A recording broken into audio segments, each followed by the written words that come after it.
Pernah nggak sih kamu lagi nongkrong di sawah atau dekat sungai, terus ada makhluk kecil bersayap bening yang terbang gesit bolak-balik kayak pilot pesawat tempur? Nah, itulah capung. Serangga yang dulu sering kita lihat waktu kecil, sekarang malah jadi langka banget ditemui. Jangan-jangan mereka ikut daftar jadi pekerja migran di luar negeri ya? Tapi serius, capung adalah salah satu serangga paling keren di dunia serangga, dengan kemampuan terbang yang bahkan bikin helikopter kalah gaya. Secara ilmiah, capung masuk ke ordo Odonata dengan subordo Anisoptera. Jangan pusing dulu sama istilah latinnya, cukup diingat kalau keluarga capung itu banyak banget jenisnya.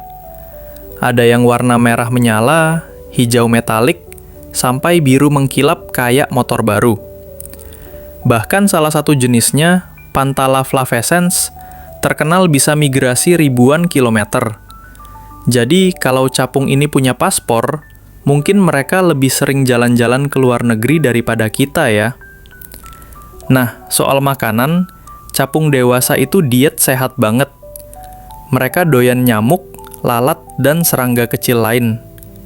Bisa dibilang capung itu security alam, penjaga lingkungan dari gangguan nyamuk nakal. Sementara anak-anak capung alias larvanya hidup di air, jadi predator kecil yang gesit juga. Mereka makan larva serangga lain, kadang ikan kecil. Jadi hidup capung ini benar-benar double job. Kecilnya jadi penjaga kolam, gedenya jadi polisi udara. Mantap kan? Bab 1. Makanan capung. Capung dikenal sebagai predator udara yang handal. Bayangin aja, mereka bisa terbang dengan kecepatan sampai 30 km per jam dan bermanuver zigzag kayak drone mahal. Makanan favorit capung dewasa adalah nyamuk, lalat, kupu-kupu kecil, dan serangga terbang lainnya. Jadi kalau kamu sering bete gara-gara digigit nyamuk, sebenarnya capung ini adalah superhero kecil yang sering kita abaikan. Mereka nggak cuma terbang gagah, tapi juga berburu dengan presisi. Sekali target terkunci, hampir pasti serangganya ketangkap. Bisa dibilang, tingkat akurasi capung lebih tinggi daripada striker bola favoritmu yang sering nyundul keluar gawang. Tapi jangan lupa, sejak masih bayi alias larva, capung juga udah jadi predator tangguh. Hidup di air selama berbulan-bulan hingga bertahun-tahun, larva capung memangsa larva nyamuk, kutu air, bahkan ikan kecil kalau lagi lapar banget. Jadi bisa dibilang, capung ini menjalani kehidupan predator all-in-one package. Kecil jadi jagoan di air, gede jadi jagoan di udara. Nggak heran kalau ekosistem jadi lebih seimbang berkat mereka.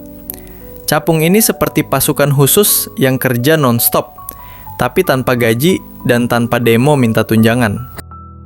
Bab 2. Habitat dan perilaku capung. Capung itu nggak sembarangan pilih tempat tinggal. Mereka suka banget dengan air bersih, sungai, kolam, sawah, atau rawa yang tenang. Kenapa? Karena larvanya hidup di air. Jadi mereka butuh rumah nyaman untuk tumbuh besar. Selain itu, pepohonan dan rerumputan di sekitar air juga penting buat mereka beristirahat dan mengintai mangsa. Bisa dibilang, capung itu tipe picky eater sekaligus picky resident. Cuma mau tinggal di tempat yang aman dan strategis buat berburu. Kalau capung dewasa, kegiatan utamanya adalah terbang dan berburu. Mereka punya kemampuan manuver yang luar biasa. Bisa melayang di udara, terbang mundur, bahkan menahan diri di satu titik seperti helikopter mini. Nah, selain berburu, capung juga sering terlihat hinggap untuk berjemur di bawah sinar matahari. Sinar matahari ini penting buat menghangatkan tubuh mereka, karena capung itu butuh energi tinggi untuk jadi predator super gesit. Jadi kalau kamu lihat capung lagi diam di daun, jangan kira malas. Mereka lagi charging energi buat misi berikutnya. Capung juga punya sifat teritorial, terutama jantan. Mereka bakal menjaga daerah perburuan dan tempat bertelur betina dari jantan lain. Kadang terlihat capung beradu kecepatan atau menakut-nakuti lawan yang masuk wilayahnya. Tapi jangan khawatir, itu nggak sampai bikin perang besar, hanya adu skill udara aja. Bisa dibilang, capung ini punya sistem arti sendiri. Siapa yang kuat dan gesit, dia yang berhak punya wilayah strategis dan pasangan. Bab 3. Cara berkembang biak capung. Kalau ngomongin cara berkembang biak, capung punya gaya unik yang sering bikin orang heran. Saat kawin, capung jantan dan betina akan membentuk posisi mirip hati atau angka 8. Jadi kalau kamu lihat dua capung nempel di udara atau di ranting, jangan buru-buru nyinyir. Itu bukan drama percintaan ala sinetron, tapi bagian penting dari siklus hidup mereka. Bisa dibilang capung ini romantis juga, walau bentuknya agak kaku dan kerap disebut love shape versi serangga. Setelah proses itu, betina akan meletakkan telurnya di dalam air, biasanya di kolam, rawa, atau sawah yang tenang. Telurnya kecil-kecil, bahkan hampir nggak kelihatan dengan mata telanjang. Nah, dari telur itu, nanti menetas larva alias nimfa capung.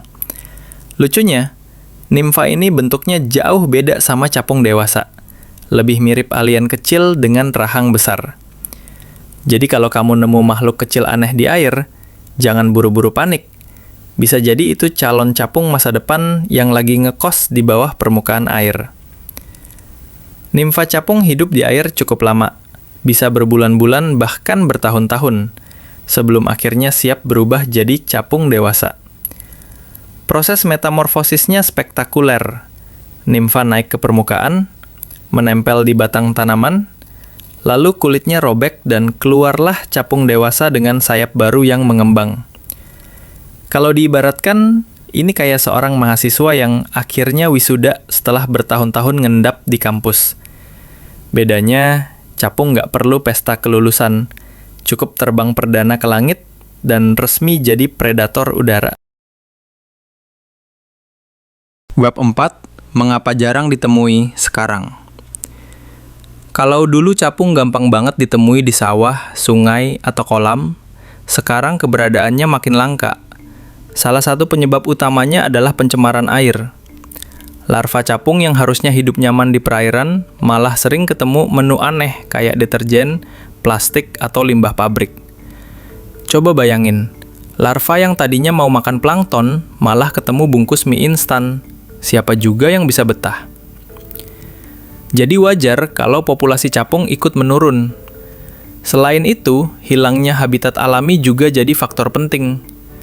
Banyak sawah yang berubah jadi perumahan, rawa dikeringkan, atau sungai ditutup beton.